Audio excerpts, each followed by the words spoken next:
vous salue tous dans le précieux nom de notre Seigneur et Sauveur Jésus-Christ. Je bénis son nom pour cette opportunité qu'il nous donne de pouvoir encore partager avec vous sa parole. Et ma prière est que sa joie et sa paix continuent à être votre partage. Je vais vous prier d'incliner la tête, bien-aimés, si vous le voulez bien. Père de gloire, merci pour ce moment.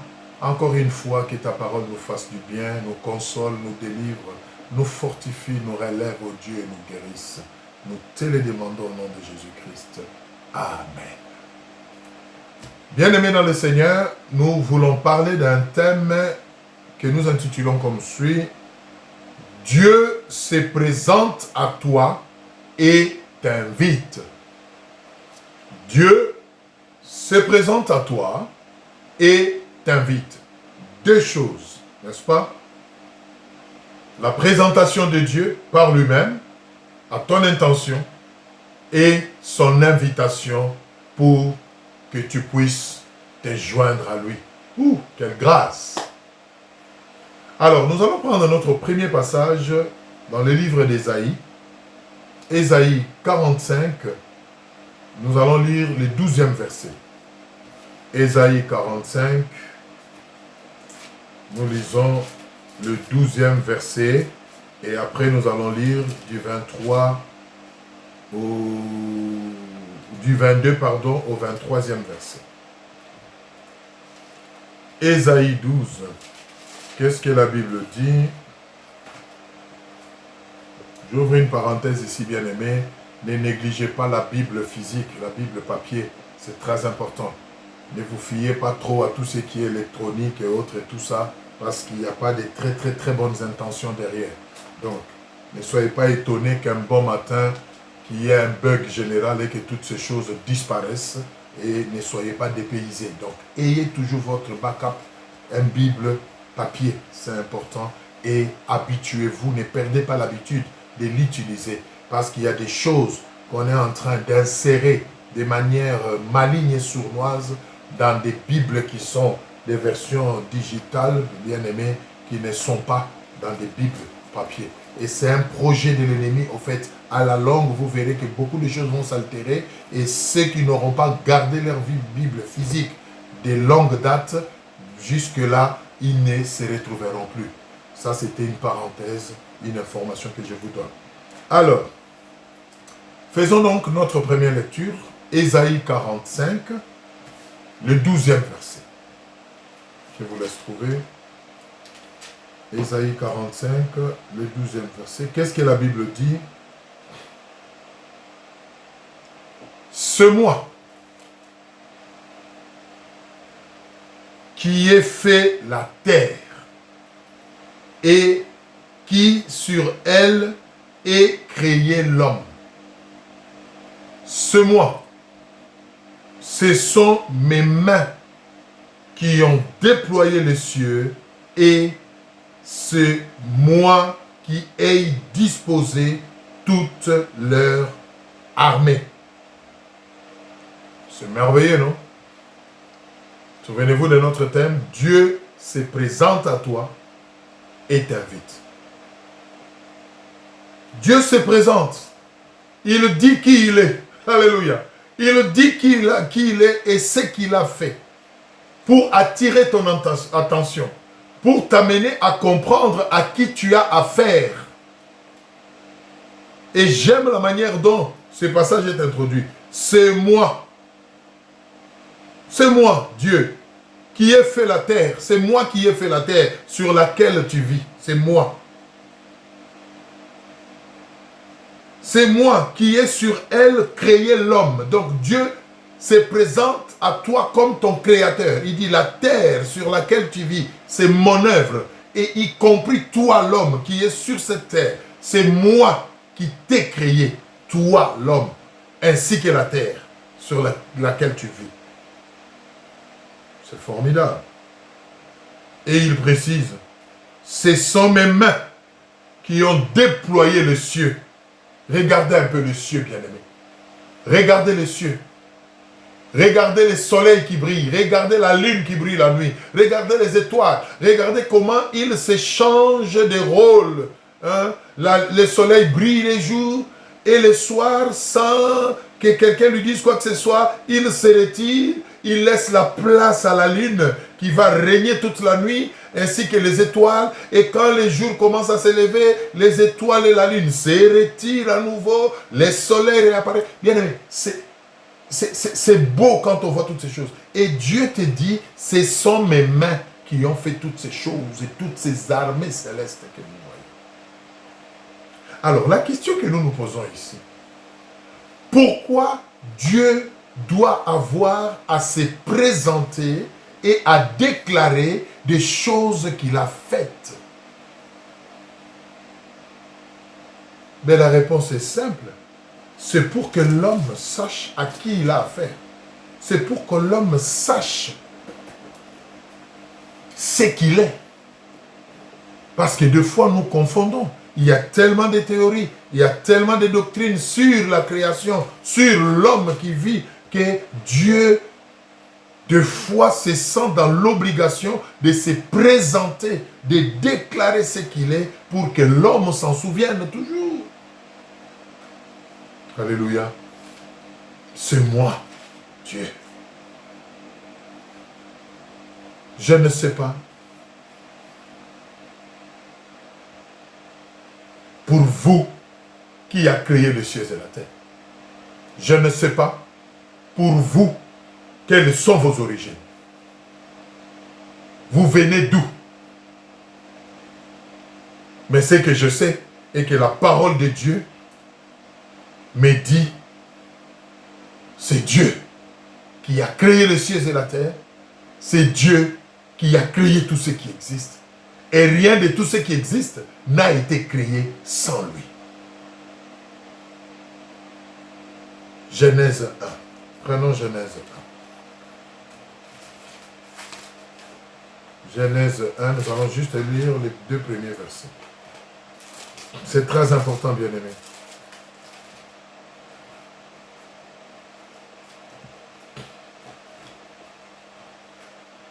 Genèse 1, nous lisons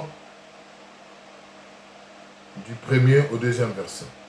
Au commencement, Dieu créa les cieux et la terre. La terre était informe et vide. Il y avait des ténèbres à la surface de l'abîme, et l'Esprit de Dieu se mouvait au-dessus des eaux. Dieu dit que la lumière soit, et la lumière fut. Très important, bien-aimé. Au commencement, Dieu créa les cieux et la terre. Et dans les passages que nous venons de lire tout à l'heure, Ésaïe 45, Dieu se présente pour confirmer ces choses. Il dit, c'est moi. C'est moi. Pas quelqu'un d'autre. C'est moi. Et quand vous allez dans Jean 1, à partir du 1er verset aussi, là encore c'est écrit, au commencement était la parole. La parole était avec Dieu, la parole était Dieu. Et tout ce qui a été fait n'a pas été fait sans elle. Vous comprenez? Donc, bien aimé, à l'origine de toutes choses, c'est important que nous puissions prendre connaissance et accepter cette vérité. C'est Dieu qui est à la base de toutes choses. C'est Dieu qui a créé le ciel et la terre. C'est Dieu qui a créé l'homme. C'est Dieu qui a créé ces mondes dans lesquels nous vivons. Même si l'homme, par sa désobéissance, a rendu désagréable la vie dans les mondes, sachez que Dieu va restaurer ces mondes parce qu'il a un plan par rapport à ces mondes. Mais Dieu veut que vous puissiez savoir aujourd'hui que c'est lui l'auteur et le créateur de toutes choses. Alléluia. C'est merveilleux, n'est-ce pas? Prenons maintenant le verset 22. Nous restons toujours dans Ésaïe 45. Prenons le verset 22 à 23. 22 à 23. Je vous laisse trouver.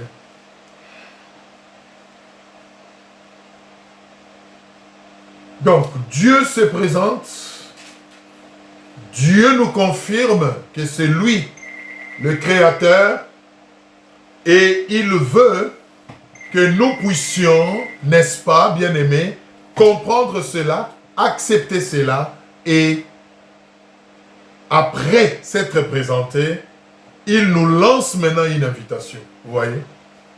Oh, c'est beau ça. Il dit qui il est. Il dit ce qu'il a fait. Et il nous lance une invitation en nous faisant une promesse. Prenons 22-23, écoutez. Nous allons lire. J'aime la parole de Dieu. Tournez-vous vers moi et vous serez sauvés. Vous tous qui êtes aux extrémités de la terre. Car je suis Dieu et il n'y en a point d'autre. Je jure par moi-même, la vérité sort de ma bouche et ma parole ne sera point révoquée. Toute langue, tout genou, fléchira devant moi, toute langue jurera par moi. Bien-aimés dans le Seigneur, c'est merveilleux. D'une part, Dieu se présente à nous et nous atteste que c'est lui le Créateur et de nous, hommes, et de la terre sur laquelle nous vivons. Peu importe ce que la terre connaît aujourd'hui comme déchéance, c'est lui qui en est l'auteur. Et d'autre part, il nous lance une invitation en nous rappelant qu'il est Dieu et que nous devons venir à lui, nous tous qui habitons cette terre corrompue, mais qui a été créée par lui.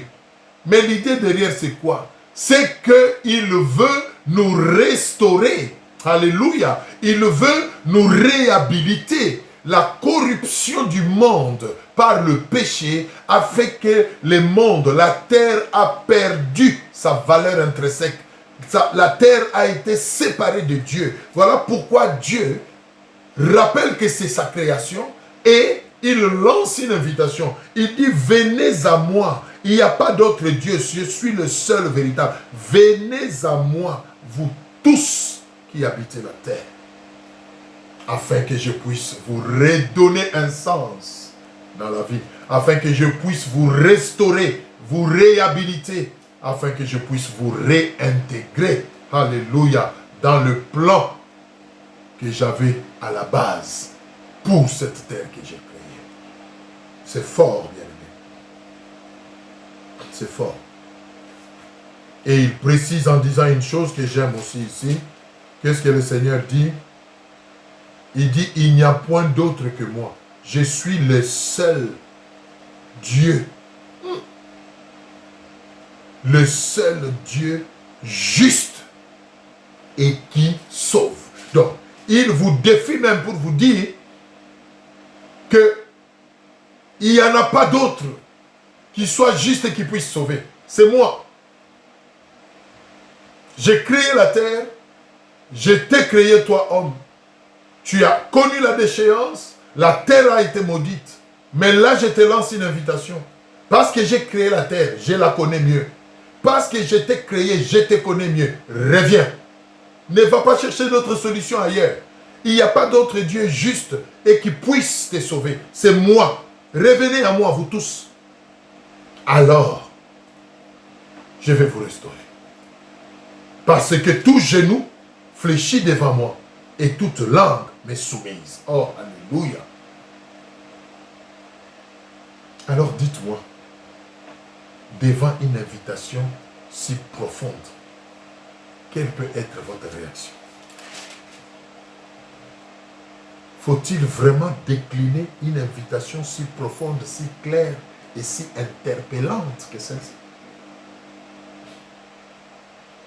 Amen. C'est très important. Je suis le seul Dieu. J'aime quand Dieu parle. Je suis le seul Dieu juste et qui sauve.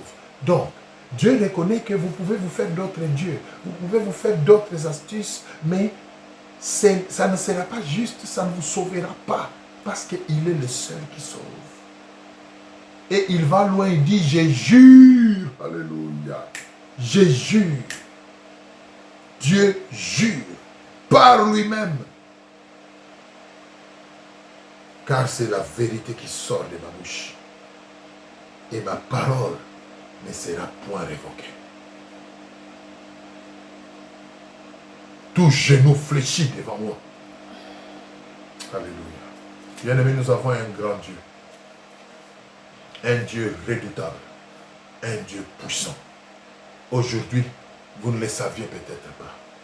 Ce monde a été créé par Dieu. Aujourd'hui, vous ne le savez peut-être pas. Vous avez été créé par Dieu. Le monde a été déchu à cause du péché.